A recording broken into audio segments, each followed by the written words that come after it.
কোনো ক্ষতি করলো না আর গুরুদেবের মন্ত্র দিয়ে ডাইনিকে বন্দি করলো। ছাড় ছাড় বলছি, ছাড়, নয়তো আমার গুরুদেব তোকে ছাড়বে না বলে এলাম, একদম ছাড়বে না।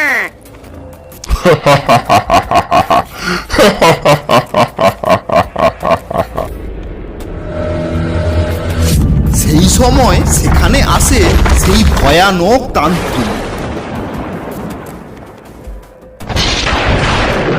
শয়তান, তুই একটা বাচ্চা মেয়েকে বন্দি করেছিস। কোথায় আছে? আন তাকে। আনার জন্য কি ধরেছি? ওকে ছাড়লে আমি অমর হব না। তা বলি তুই এত পাপ করবি? একটা ছোট্ট বাচ্চাকে ধরে আনবি? তোকে ঈশ্বর কখনো ক্ষমা করবে না। বোম ভোলে, আমি একবার অমর হই, ঈশ্বরেরও ক্ষমতা নেই আমাকে মারবে। শ্রিং বিং হুন ফট সাহা।